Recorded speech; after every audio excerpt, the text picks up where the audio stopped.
Сайн байцгаана уу та бүхэнд олон улсын амьдралд басан үйл явдлыг томилох хүргэе. Ирэх 7 хоног Дэлхийн эдийн засгийн форум хуралдан үүнээс өмнө Дэлхийн эдийн засгийн форумоос жил болгон гаргадаг дэлхийн эрсдэлтэй холбоотой тайлаг олон нийтэд танилцуулсан байна.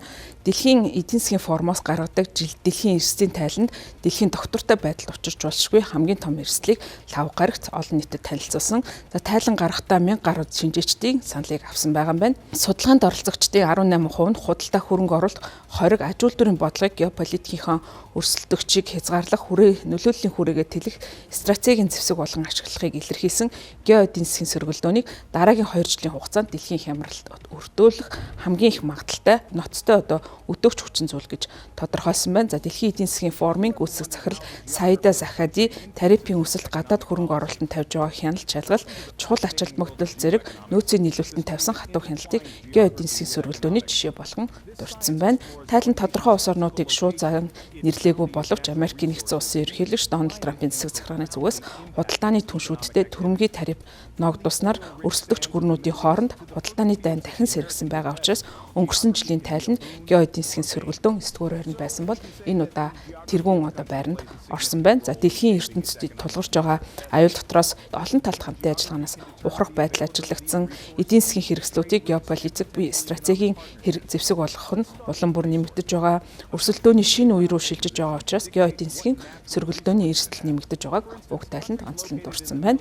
За мөн тайланд протекционизм, стратегийн аж үйлдвэрийн бодлого, чухал ач холбогдолтой ашигт малтамлын нийлүүлэлтийн сүлжээнд нөлөөлөх эдийн засгуудын бодлого мөн дэлхийн ертөнцид улам бүр сөргөлдөөлтөй байж байгааг илтгэсэн гэж тайланд дурдсан. За улс орнууд өрийн дарамтанд орж байгаа, за мөн докторгүй зах зээлтэй тулгарч байгаатай холбогдуулан эдийн засгийн уналтанд орох, инфляц өсөх, хөрөнгийн хөөсрөл үүсэх зэрэг асуудал нэмэгдэж байгаатай холбогдуулан эдийн засгийн сөргөлдөөн тэргүүлэх чиглэл болж байна гэж тайланд оруулсан.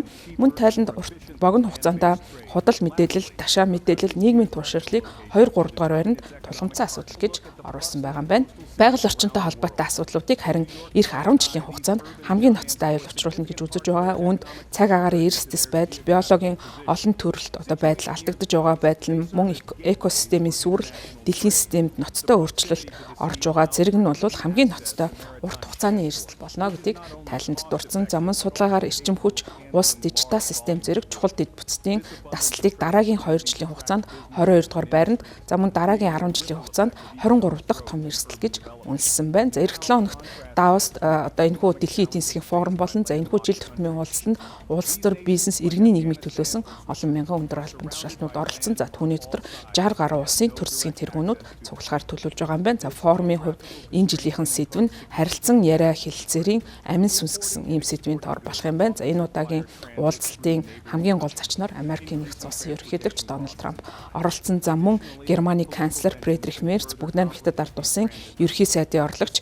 Хеле Фен, Украиний ерөнхийлөгч Владимир Зеленский, Аргентины ерөнхийлөгч Хавьер Милей зараг дэлхийн томоохон орнуудын удирдагчид энэ уулзалтанд оролцохоор төлөвлөж байгаа юм байна.